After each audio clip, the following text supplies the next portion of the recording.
राजस्थान की राजनीति में इन दिनों एक नाम सबसे ज्यादा चर्चा में है, रविंद्र सिंह भाटी। बीते साल राजस्थान में हुए विधानसभा चुनाव में भी भाटी को लोगों का साथ और समर्थन मिला, जिसका नतीजा हुआ कि रविंद्र सिंह भाटी को शिव विधानसभा सीट से निर्दलीय बड़ी जीत हासिल हुई। विधानसभा चुनाव जीतने के बाद रविंद्र सिंह भाटी ने बाड़मेर जैसलमेर लोकसभा सीट से लोकसभा चुनाव के लिए नामांकन दाखिल किया है। गुरुवार को रविंद्र सिंह भाटी की नामांकन रैली थी। इस रैली की जो तस्वीरें और वीडियो सामने आई हैं, उसने इस सीट से चुनाव लड़ रहे दूसरे नेताओं को सोचने पर मजबूर जरूर कर दिया है।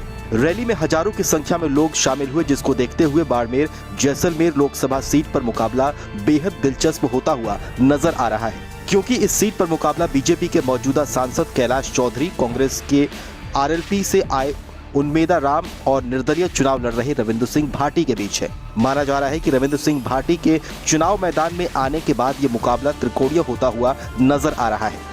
अगर नामांकन रैली में जुटी भीड़ को एक पैमाना माना जाए तो इस पैमाने में भाटी सबसे आगे नजर आते हैं, लेकिन रैली की भीड़ से वोट का अंदाजा लगाना शायद सही नहीं होगा। हालांकि इस सीट को लेकर राजनीतिक विश्लेषकों की बात पर भी गौर किया जाए तो बाड़मेर जैसलमेर लोकसभा सीट पर बीजेपी की स्थिति थोड़ी कमजोर नजर आती है। ऐसे में जानकारों की माने तो अब मुख्य मुकाबला निर्दलीय उम्मीदवार रविंद्र सिंह भाटी और कांग्रेस उम्मीदवार उन्मेदा राम के बीच है। राजनीतिक विश्लेषक कहते हैं कि अगर कल ही चुनाव हो जाए तो त्रिकोणीय संघर्ष में बीजेपी तीसरे नंबर की पार्टी रहेगी। टक्कर की स्थिति कांग्रेस के उन्मेदा राम और निर्दलीय प्रत्याशी रविंद्र सिंह भाटी के बीच रहेगी। गुरुवार को रविंद्र सिंह भाटी ने अपने नामांकन के बाद कांग्रेस पर जमकर निशाना साधा।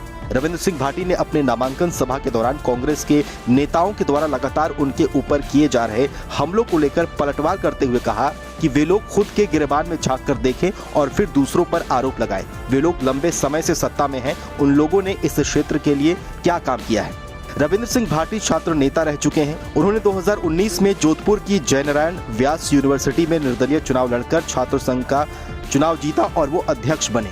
रविंद्र सिंह भाटी राजस्थान के बाड़मेर जिले के एक गांव दुघौड़ा से आते हैं। दुघौड़ा गांव भारत पाकिस्तान बॉर्डर से सटे शिव विधानसभा क्षेत्र में है, जहां से भाटी मौजूदा समय में विधायक भी हैं।